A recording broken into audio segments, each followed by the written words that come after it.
Between 1348 and 1350, England lost somewhere between 1/3 and 1/2 of its population. The grief was enormous, so was the paperwork. Parish officials and manorial clerks, facing the largest administrative emergency in English history, fixed survivors and placed the only way available: by function, by role, by the position they had inherited from the dead above them. The names on this list are what that process left behind. They rank by the scale of the death that produced them, the institutional force that made them permanent, and the number of living people still carrying them today, unaware of what they are holding. Some surnames feel old. They feel settled, inherited, harmless, the kind of name you stop seeing because it has always been there. But a significant number of the most common surnames in the English-speaking world were not settled gradually over centuries. They were fixed in place inside a single generation, by clerks working under pressure, recording the living because the dead had become too numerous to count. The Black Death did not only kill, it sorted. It pressed function into name, emergency into record, catastrophe into the syllables people give their children this morning without knowing what those syllables once cost. This list ranks 10 surnames by the depth of the rupture that created them, the scale of mortality behind the name, the social mechanism it triggered, and the degree to which the name survives today as a living, unrecognized document of that moment. The entries begin with the most traceable and move toward the most consequential. By the final entry, the name under examination is carried by millions of people across the English-speaking world, and almost none of them know what they are carrying. The list grows heavier as it descends. Number 10. Turner is one of the most legible surnames the Black Death produced, which is precisely why it opens the list. The name sounds like a craft, which is exactly what it is, pressed into permanence not by choice, but by the speed at which everyone above the craftsmen died. Before the plague arrived in England in the autumn of 1348, occupational bynames were fluid. A man might appear in one document as John the Turner and in the next as John of Whitby, depending on who was writing and why. Parish record-keeping was inconsistent, and names followed people loosely rather than tracking them precisely. The Black Death changed that. It destabilized the recording system so severely and killed so many people so quickly that clerks began fixing names to survivors as a matter of administrative necessity. The dead needed to be distinguished from the living. The living needed to be traceable. Names that had been descriptive became permanent. The turner worked a pole lathe or foot lathe, producing wooden vessels, tool handles, and chair legs, objects so fundamental to daily life that the trade could not stop even when half the workforce was dead. The lathe itself was a simple mechanism, a bent sapling and a foot treadle, requiring less technical knowledge than most guild trades. When turners died in clusters across the East Midlands and Yorkshire, the title passed urgently to whoever remained. Sometimes a trained son, sometimes an unrelated man who stepped into the vacated workshop and kept the lathe moving. The name followed the function, not the bloodline. The poll tax return of 1379 records Turner as one of the 20 most common occupational surnames in 3 separate counties. Historians estimate England lost between 30 and 45% of its working artisan population in the first outbreak of 1348 to 1349 alone. The trades that required minimal training survived at higher rates than those requiring years of apprenticeship, which is part of why turning produced so many durable surname entries in the records that followed. Turner opens the list because it demonstrates the mechanism in its simplest form: craft death, administrative urgency, name crystallization. What the entries that follow do is operate that same mechanism at larger scales and with heavier institutional consequences. The word turnery, the workshop of a turner, first appears in English legal records as early as the 12th century. It is only after 1350 that Turner appears consistently as a hereditary surname rather than a descriptive tag. The plague is the dividing line in the records, visible to anyone who looks for it. Turner remains one of the 500 most common surnames in England and Wales today. The craft itself is experiencing a quiet revival among woodworkers. There are active Turner guilds in several English cities, and the pole lathe has become something of a symbol among practitioners of traditional craft. The people who attend those gatherings almost never know that their family name was fixed in place by a pandemic, by a clerk working faster than he could think. recording survivors in the only way the emergency allowed. The name at number 9 belongs to a trade far more precarious than turning, one where the death of a single craftsman could leave an entire town unable to function, and where the man who stepped into the vacancy did so knowing that the knowledge required had largely died with the person he replaced. Number 9. Roper is not a name most people pause over. It sounds coastal, functional, perhaps northern, which is accurate on all 3 counts.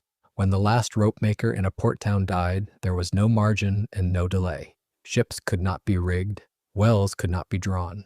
Cranes and pulleys and the entire mechanical vocabulary of a working harbor depended on rope of reliable quality, and rope of reliable quality required a rope maker who knew what he was doing.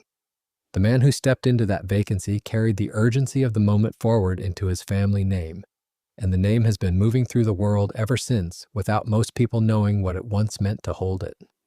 Rope making was a guild trade built around the rope walk, a long, low building where hemp fibers were twisted under tension into usable cordage. The process required years of apprenticeship. A single town might support only one rope-making family, sometimes fewer. The trade was concentrated in coastal and river communities, Bristol, Lynn, Newcastle, and the ports along the Thames estuary, where demand from shipping made the rope-maker indispensable in a way that could not be deferred or substituted. When plague arrived in a port town in 1348 and 1349, it moved fast. Ships arriving from the continent brought the disease directly to the communities most dependent on maritime trade, and those same communities housed the rope makers the plague then killed. Contemporary accounts from Bristol in 1349 describe the port as functionally paralyzed for several weeks. Not from any shortage of ships, but from the absence of the skilled tradespeople needed to maintain them. Rope makers are listed explicitly among the critical shortages in those accounts. Historians estimate that guild trades requiring 5 or more years of apprenticeship saw mortality rates from which a single generation could not recover. The knowledge died with the practitioner. The man who took up the title of roper in the months following the first outbreak was, in many cases, working from incomplete training, from memory, from watching a master who was no longer alive to correct him. His elevation to the full title was an administrative necessity that became biological fact within 2 generations. The surname Roper appears in the 1381 poll tax across 14 English counties, concentrated most heavily in the 4 major port regions. That geographic distribution is not random. It maps directly onto the communities where rope making was most critical and most disrupted. Rope Walk as a place name survives in dozens of English towns. There are streets and districts called the Ropery, Rope Walk, and Rope Makers Fields in at least 11 English cities. The people who live on those streets are, without any awareness of it, living inside the outline of a medieval trade that the Black Death nearly erased. The Roper River in Australia's Northern Territory was named for a man whose family name traced back through these same centuries to a medieval port craftsman whose name no historical record preserves individually. The surname Roper survives in current use across England, Australia, and North America. The rope walk itself, the building, the process, the accumulated knowledge, is gone. What remains is the name and the streets that carry its ghost in their signage, and the river on the other side of the world that does not know what it is named for. Number 8 marks a shift away from craft trades and toward administration. The name at number 8 belonged to a man who ran an estate and who found himself, after a single season of plague, running something far larger than the role he had been assigned, holding authority no one had designed him to hold, in a system that had not yet worked out what to do with him. Number 7, Leach is a name that does not announce itself. It sits in a telephone directory or on a school register with no visible history attached to it. And yet it is, if you know the period it came from, one of the more unsettling names on this list. The physician who survived the Black Death was the exception. His name, in the records of the people he could not save, became something between a title and an accusation. Medieval medicine offered no effective treatment for plague. The leech, the physician, bled patients, prescribed herbal compounds, and recommended dietary adjustments that had no effect whatsoever on the bacterium moving through them. He was present at almost every deathbed, performing rituals of intervention that he likely knew, by the second season, were not working. He kept attending regardless. The obligation was professional and in some cases theological. He attended and he watched, and in a great many documented cases he died. The mortality rate among physicians in Plague England was catastrophic. Contemporary accounts from Paris, Florence, and several English cities describe medical practitioners dying so rapidly that patients were simply abandoned, left in houses with no attendance at all in the final days of the first outbreak. England followed the same pattern. Guild records and mortality documents, cross-referenced by historians, suggest that between 30 and 50% of England's trained physicians died in the outbreak of 1348 to 1349 alone. That makes the distribution of the name Leach in subsequent records difficult to explain by practitioner survival alone. The surname appears in its variant forms, Leach, Leach, Lecce, across 22 English counties in the 1381 poll tax. That is a statistically improbable spread for a title with that kind of mortality rate. The name did not survive because physicians survived in sufficient numbers to pass it to their children. It survived because it was adopted by men in communities who had no trained physician left, who stepped into the role because no one remained to tell them they were not qualified for it. They continued treating the sick. They were called leeches, the name attached. The Wellcome Collection in London holds instruments attributable to 14th century English medical practice. Lancets for bleeding, ceramic cups for drawing, urine flasks in which the color and clarity of a patient's sample was read as diagnostic evidence. These were the tools of the leech's trade, and they are displayed today under clean museum light behind glass as objects of historical curiosity. They were used in the years between 1348 and 1353 in conditions that the museum's interpretation panels do not attempt to describe. Leach ranks here above the administrative names that preceded it because it introduces something the earlier entries did not, the adoption of a title without any formal right to it, in conditions where the authority to object had been removed by death. The craftsmen who became turners and ropers stepped into vacated workshops. The reeve who became a reeve stepped into a vacated managerial role. The man who became a leech stepped into a vacated professional identity with none of the training and all of the exposure. The name marks that threshold. The word leech, in its sense of physician, had largely disappeared from common English usage by the 17th century, displaced by doctor and surgeon as the medical profession formalized itself around university training and guild licensing. It survives today almost exclusively as a surname. The language forgot what it meant. The name did not. A Leach family archive held at the Wellcome Library in London contains records extending to the 16th century, the family having maintained, across 200 years, and without any formal institutional continuity, a traceable connection to medical practice. Whether that thread runs back to a plague survivor who took up the title in a village where the actual physician was dead is not verifiable. It is not impossible. The archive sits on a shelf in a reading room in Euston, and most of the people who pass it have no reason to wonder. The name at number 6 moves from individual practitioners to industrial systems, to the collapse of an entire economic engine, and to the men who kept it turning when everyone who knew how to run it properly was gone. Number 6. Fuller is a name that sounds solid, Anglo-Saxon, unremarkable. It is. It is also, if you follow it back to the decade when it hardened into a hereditary surname, the name of an industry that came closer to total collapse than almost any other in medieval England, and of the men who held it together by working in conditions that should have been impossible. England's medieval economy ran on wool. This is not a simplification. Wool cloth was the country's principal export commodity, the revenue base for crown taxation, the foundation of the merchant wealth that funded cathedrals, guild halls, and the civic architecture that still stands in York, Norwich, and Exeter. Without finished cloth, none of that continued.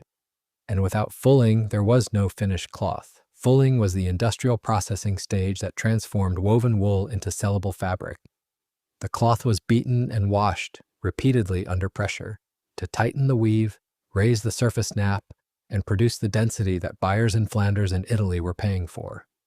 It required either a water-powered fulling mill or a substantial workforce willing to do the beating by hand and foot. The Black Death did not discriminate between these options. It killed the millers and it killed the hand workers, often within days of each other, in the communal sheds along the riverbanks where the work was done. The disease moved through fulling operations with particular speed because of proximity. Fullers worked in long, low sheds near running water, in close contact with one another and with the damp cloth they were processing. When one man fell ill, the shed emptied. When the shed emptied, the mill stopped. Mills along the River Exe near Exeter, the River Stour in Suffolk, and the rivers running through the West Riding of Yorkshire all show evidence of interrupted operation in the records of the early 1350s. Estates that recorded a functioning mill in 1347 and a ruined or idle one a decade later, with no documented explanation in between. The fulling mill on the River Exe near Exeter retains partial walls datable to the mid-14th century. Its last documented owner died in 1350. No record explains why the mill did not pass to an heir or why no subsequent owner filed the documents that would normally follow a transfer of property. The walls stand in overgrown ground above the mill race, which has been dry for centuries. They do not carry a heritage marker. Historians estimate that English wool cloth exports fell by approximately 40% in the years immediately following the first plague outbreak. The figure correlates precisely with the disruption to the fulling labor force, not to the collapse of weaving or dyeing, which recovered faster, but to the specific loss of the men who processed the cloth at the point between the loom and the market. The 1381 poll tax lists Fuller as one of the 15 most common occupational surnames in England. The highest concentration is in the West Riding of Yorkshire, the region that would, within 2 centuries, become the center of the English textile industry during the early modern period. That later dominance was built on a workforce whose surnames were fixed in place by the plague. The Fullers who appear in the West Riding's poll tax columns are the direct administrative ancestors of the industry that followed. Fuller ranks here because it is the entry on this list where individual mortality becomes national economic consequence. The mechanism that hardened a byname into a surname is the same one visible in Turner and Roper. But the scale of what depended on the Fuller's survival is categorically larger.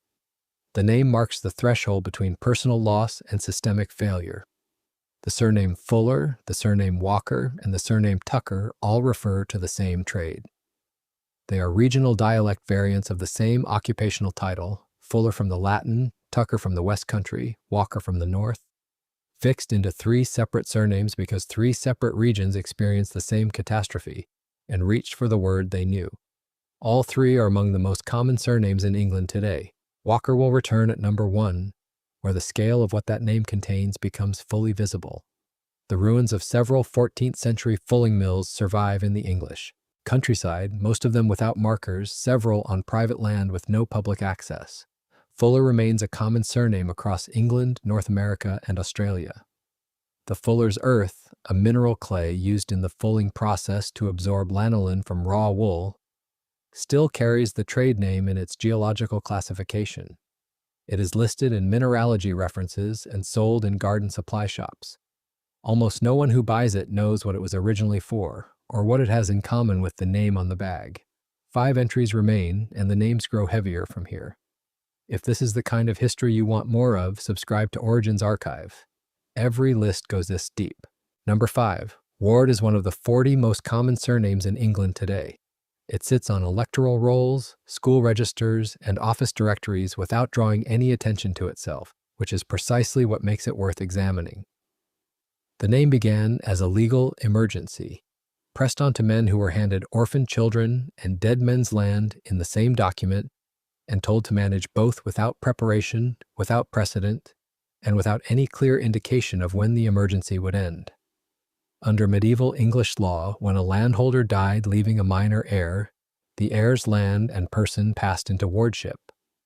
A guardian is appointed by the lord, or in cases involving significant property, by the crown, took administrative control of the estate until the heir reached majority. The system was functional in ordinary times. It moved at the pace the law was designed for, deliberate, documented, overseen.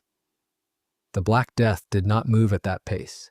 In the years 1348 to 1352, wardship appointments across England ran at approximately 4 times their pre-plague annual average, according to chancery records from that period. Some counties recorded double-digit new wardships within single calendar months. Men were assigned guardianship of estates they had never managed, over children they did not know. on land whose boundaries and obligations they were still learning when the next appointment arrived. Some administered a single estate, some administered dozens simultaneously. The title pressed itself onto them as a permanent marker, not of who they were, but of what the emergency had made them. The legal consequences of this crisis were not resolved quickly. The disruption to English inheritance law that began in 1348 took nearly 2 centuries to work through the formal legal system.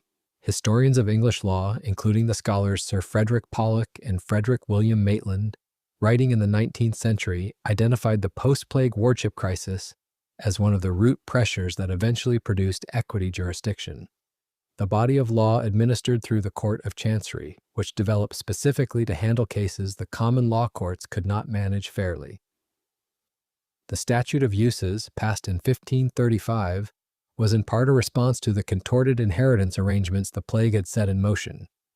The emergency of 1349 echoed through English property law for 186 years before Parliament attempted to address it directly. Ward ranks above Fuller because the mechanism has changed category entirely. The entries lower on this list record the deaths of craftsmen, the collapse of trades, the failure of industrial systems. Ward records the point where the mortality reached the law itself, where the sheer number of the dead overwhelmed not just the labor supply, but the formal legal infrastructure designed to manage what the dead left behind. In the same parish documents where Ward appears as a surname for the first time, it also appears as a recorded duty. The same word is doing 2 separate jobs on the same page. A man named John Ward might appear 2 lines above an entry recording that a ward is needed for the estate of a dead neighbor. The name and the function sitting in the same column of the same document, neither one yet aware of the distance that would eventually open between them. The administrative record was catching up with itself in real time, and the names it generated in that process have been running ever since. Ward is one of the 40 most common surnames in England today. The legal concept of wardship, now called guardianship, remains an active part of English family law, administered through the family court. The Court of Chancery, which grew in part from the post-plague legal pressure that Ward marks, was abolished as a separate entity in 1875, its jurisdiction absorbed into the newly consolidated Supreme Court of Judicature. The men who became the wards are, in a traceable institutional sense, still administering the emergency. The paperwork has simply changed its name. The Chancery records from the relevant period, formal Latin hands on vellum, wax seals intact, the names of guardians listed in columns alongside the names of the children and estates they were assigned, are held at the National Archives in Kew in West London. Most of them have not been read in the current century. The Warwickshire countryside, where the Ward surname concentrates most densely in the 1381 poll tax, is flat and managed. Hedgerows following field boundaries that in some cases trace back to the medieval estate divisions those records describe. Number 4 moves north into a part of England where the administrative vocabulary was different, the feudal framework thinner, and the plague's arrival later but no less destructive. The name at number 4 is not one name but 2, and the gap between them is a map of how far the disease had to travel and what it found when it arrived. Number 4. Grave and Grieve do not look like the same name. One appears in southern English records, the other in the north of England and across the Scottish lowlands, and they carry different sounds and different weights in the mouths of the communities that use them. Both derive from the same root, the Old Norse and Old English word for a local overseer of land, and both crystallized into hereditary surnames through the same mechanism, the death of everyone above the man who held the title. In a season that left him holding authority, the system around him had no category for. The Grieve, to use the northern form, was the functional manager of a farming estate. In the north of England, where Scandinavian administrative vocabulary had persisted since the Danelaw settlements of the 9th and 10th centuries, the Grieve occupied a role roughly equivalent to the southern Reeve examined earlier on this list. He counted livestock, directed the seasonal labor of the estate, and answered to the Lord. In ordinary circumstances, he was invisible to the historical record. No one wrote about Grieves when the system was working. They appear in the documents only when something went wrong. The Black Death reached the north of England in 1349 to 1350, moving up from the south along the road and river networks that connected markets and manors. Communities in Yorkshire and Northumberland had, in some cases, watched the South collapse for months before the disease arrived. The preparations made in that interval, the isolation of travelers, the closure of markets, the stockpiling of grain, made no measurable difference to the outcome. The northern counties lost between 30 and 50% of their populations in the first outbreak, with some rural communities recording mortality rates above the regional average, according to historians working from surviving estate and church records. The Greaves who survived found themselves in a position that had no legal description. The lord was dead, the steward was dead, the bailiff, in many cases, was dead. The Grieve held the practical knowledge of the estate, the field rotations, the lease agreements, the livestock counts, the names of the free tenants. But he held no recognized standing in the feudal and common law frameworks that were trying to reconstitute themselves above him. He was managing the land. He was not, in the eyes of the law, entitled to manage the land. That gap between function and legal standing is the gap the name fell into and never fully climbed out of. The geographic split between grave and grieve is itself a document. It maps the boundary between the administrative dialects of medieval England, the zone where Old French and Southern Middle English shaped the record on one side, and where the Norse-inflected vocabulary of the Danelaw shaped it on the other. The plague moved across that boundary, and the names it left behind on each side are different words for the same catastrophe. The East Smithfield Plague Cemetery in London, excavated by archaeologists in the 1980s and 1990s, and found to contain over 2,000 burials in organized rows, represents the southern end of the burial administration the plague demanded. Greaves in the north performed equivalent organizational work without the institutional resources available in the capital. No purpose-built cemetery, no dedicated burial teams, no civic infrastructure. The moorland above the Derwent Valley in the North Riding of Yorkshire, wide and gray under winter light, gives some sense of the landscape in which that work was done. The East Smithfield Cemetery is now partially beneath the buildings of the former Royal Mint and partially beneath a car park in Whitechapel. The surface gives no indication of what is below it. Grave and Grieve survive as surnames across England, Scotland, Canada, and New Zealand. The word grieve remains in active use in Scottish farming communities today, referring to a farm overseer, one of the only occupational titles of plague-era origin still in use in its original non-surname sense, in the region where it was fixed in place by the same catastrophe that fixed everything else on this list. Number 3. Pope is not a name most people connect to catastrophe. It sits in the telephone directory between Potter and Porter, unremarkable, carrying no obvious weight. The connection to Rome is the one most people reach for, a nickname for a pompous man, perhaps, or a distant ancestor who played the Pope in a mystery play. The actual origin is more precise and considerably darker. The man who became a pope was not a pope. He was the last person left in a parish with any memory of how the sacraments were supposed to work, and he administered them anyway in a church whose ordained clergy were dead. The Black Death did not spare the priesthood. If anything, it moved through the clergy with particular efficiency because the priest's canonical obligation was to attend the sick and dying, to hear confession, to administer last rites, to be present at the moment of death in the belief that his presence made a theological difference to what followed.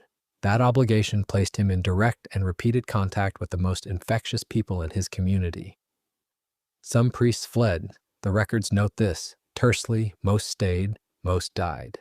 The mortality figures for the English clergy in the first outbreak of 1348 to 1349 are documented in diocesan institution records, the registers that recorded each new appointment made when a living fell vacant.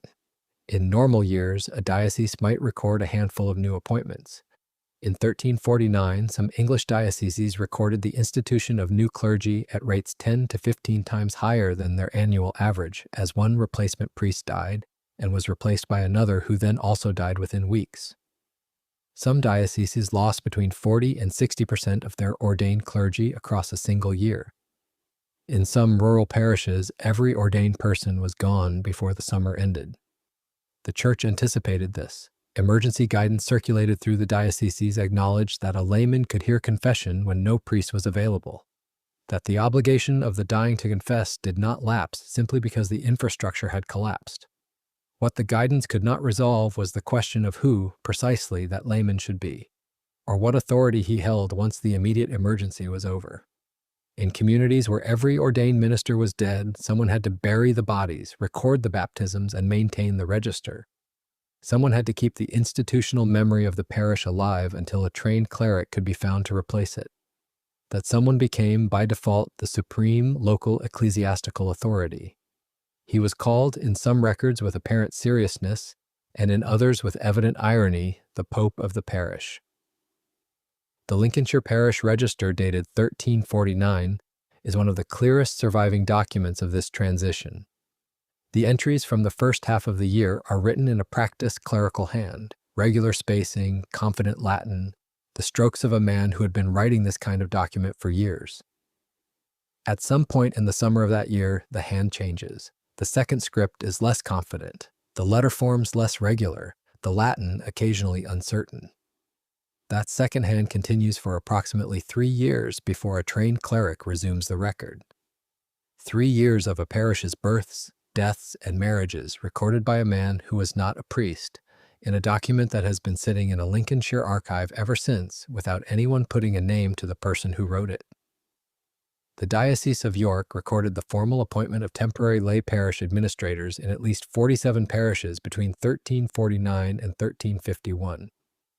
Those records are held at the Borthwick Institute at the University of York in a building on the edge of the city's medieval core. The Diocese of Exeter, Bath and Wells, and Lichfield show similar patterns in their institution registers. Not lay appointments necessarily, but gaps, silences, periods where the record simply stops and then resumes in a different hand. The silences are the portrait. Pope ranks at number 3 on this list because it is the first entry where the name records. Not the death of a trade, a craft, or a legal system, but the dissolution of an institution that had been present in every English community for 500 years.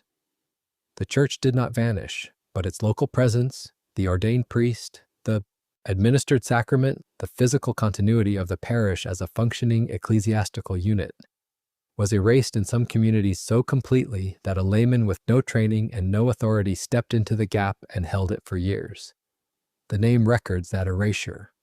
Pope remained a common English given name, not merely a surname into the 17th century. Protestant families used it. They had no apparent awareness that the name's origin lay in a Catholic emergency administration, in a crisis that the Reformation had long since made it inconvenient to remember. The meaning of the name had been lost before the name itself was. The poet Alexander Pope, born in 1688, carried the name into the 18th century with no recorded connection to its Plague-era origins. The Lincolnshire Archive holds a later copy of the 1349 register. Lincolnshire Archives in Lincoln, a low modern building set back from the road, is open to researchers by appointment. The Borthwick Institute at York holds the diocesan records in bound volumes, shelved in a climate-controlled reading room. Pope remains a common surname across England, North America, and Australia, and in each of those places it is given to children this morning by parents who have no idea what it once cost to hold it. Number 2. Hatch is a name that carries its history in its shape. The word is functional, architectural. It describes a thing that opens and closes, a controlled point of passage. In Plague England, that is precisely what it was. Not a metaphor, a door, a specific kind of door cut into the perimeter wall of a monastery, hospital, or walled precinct, sized to admit a body on a board, managed by a single assigned official whose job was to pass the dead through it without opening the main gate. The logic behind the hatch was the logic of quarantine. Institutional communities in England in the years 1348 to 1353 understood, with varying degrees of precision, that the disease moved between people. The monastery had an obligation to its living members. The hospital had patients who were not yet dead. The walled town had a population it was trying to preserve. The solution, imperfect, often futile, but consistently attempted, was to designate a single controlled point of passage for the dead, to keep the larger gates closed, and to assign one man to manage the transfer. That man handled recently dead plague victims with his hands. He worked in close proximity to the infection he was meant to contain. His protective equipment, in the modern sense, was non-existent. Cloth over the face at best, documented in a 15th century chronicle illustration showing 2 figures passing a body through a narrow monastery opening, their faces wrapped, the body on a plank between them. The image was produced approximately 60 years after the events it depicted.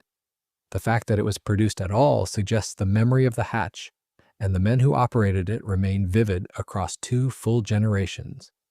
Historians estimate that between 17,000 and 30,000 people died in London alone during the first outbreak of 1348 to 1349. A proportion of those bodies moved through institutional hatches, collected from monastic infirmaries, hospital wards, and walled precincts, passed through the designated openings and transported to centralized burial grounds such as the emergency cemetery at East Smithfield, east of the city walls, where over 2,000 burials have been excavated in organized rows. The scale of that logistics operation, conducted without modern infrastructure, without protective equipment, and without any certain knowledge of what was causing the deaths, is almost impossible to reconstruct in full. Winchester's medieval Hospital of St. Cross still stands in the water meadows south of the city, its 12th century buildings intact, its medieval perimeter wall largely preserved. A hatch structure in that wall dates to the 14th century.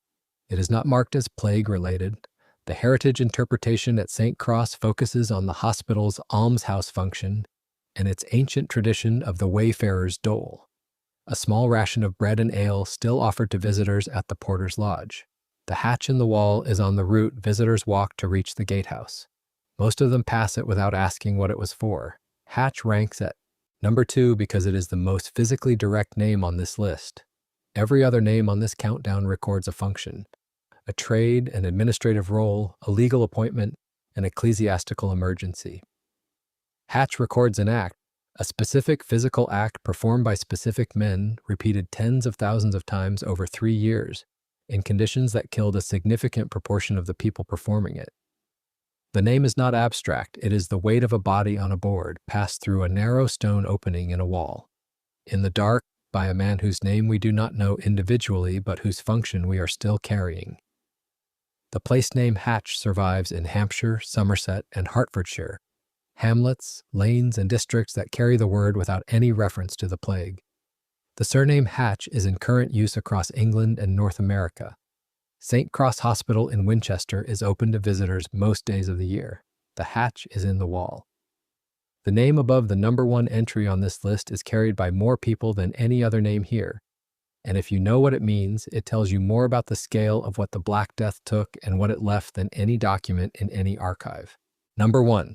Walker is one of the 30 most common surnames in England.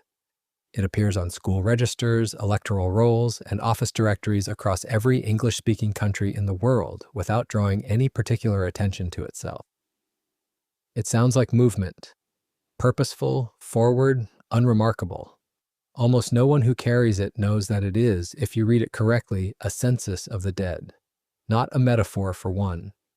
An actual count pressed into a hereditary name at the precise moment when the people who survived a catastrophe were separated from the people who did not.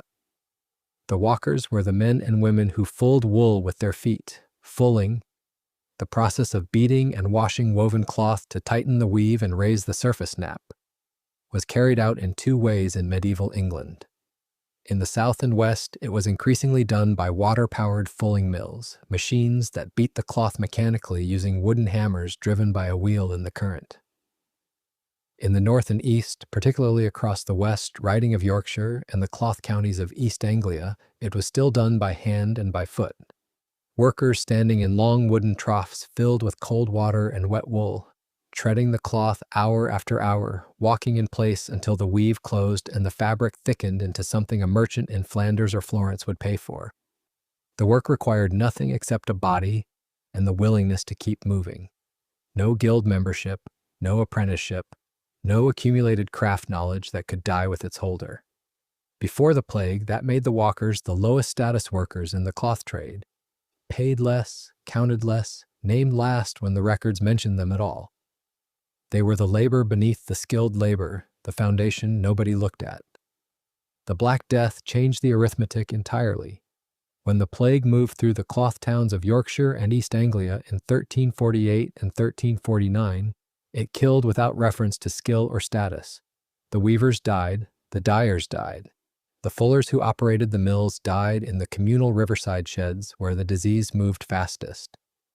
The entire upper structure of the cloth trade, every role that required training, every function that required specific accumulated knowledge, collapsed simultaneously. What remained were the walkers. They were the only part of the production process simple enough to continue when everyone more skilled was gone. The cloth trade could not stop. England's export economy depended on finished wool cloth.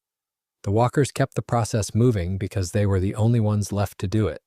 Their names entered the permanent record at that moment, not as temporary bynames, not as descriptive tags that would shift in the next document, but as fixed hereditary surnames pressed into place by clerks who needed to track the survivors and had run out of any other reliable way to do it. The poll tax return for the West Riding of Yorkshire, dated 1379, lists Walker more frequently in a single county column than any other occupational surname. Historians estimate it was already among the 20 most common occupational names in England by the time that document was compiled. A pace of crystallization that reflects not organic name adoption but administrative urgency applied to a workforce that had just become indispensable overnight. The flagstones at a preserved Yorkshire mill now held in part by the Yorkshire Museum carry the physical record of what the walkers did. The stone is worn smooth in long parallel tracks, the pattern left by generations of bare feet moving back and forth across the same surface, in cold water for hours at a time. The wear pattern is still visible. It is not a replica or a reconstruction. It is the actual floor, and the marks in it are the marks of the work. Walker, Fuller, and Tucker are three English surnames that all refer to the same trade. Fuller derives from the Latin term used in Southern English records. Tucker is the West Country dialect word for the same process. Walker is the Northern term. Three separate words for the same function, crystallized into three separate surnames in three separate regions because all three regions experienced the same catastrophe within the same generation and reached for the vocabulary they knew. All three are among the most common surnames in England today. The fact that they are all common is itself a measurement, a record of how thoroughly the plague cleared the skilled trades and left the unskilled trades standing. The Walker Art Gallery in Liverpool opened in 1877, named for its founding benefactor, Sir Andrew Barclay Walker, a brewer who had made his fortune from the drink trade, not the cloth trade. The surname had been detached from its origin for 5 centuries by the time the gallery bearing it opened its doors. The building stands on William Brown Street in Liverpool's cultural district, its neoclassical facade facing a wide civic square. It receives over 300,000 visitors a year. The name above the entrance is read by most of them as the name of a man who gave money. It is also, if you know what you are looking at, a word that was pressed onto a workforce in 1349 and has been moving through the world ever since. The poll tax returns are held at the National Archives in Kew in West London. The flagstones are in the Yorkshire Museum in York. The Walker Art Gallery is open 6 days a week. The name itself is in use this morning in every English-speaking country in the world, on the lips of people who have no reason to think about where it came from or what it once cost to carry it. These names were not chosen, they were assigned by clerks working faster than they could think, by legal systems breaking under pressure, by the simple fact of who was left when the season ended. The Black Death did not only kill, it sorted. It pressed function into name and catastrophe into record. And the record is still legible in the surnames people give their children this morning without knowing what those names once meant to hold. Subscribe to Origins Archive for more histories that were never meant to surface.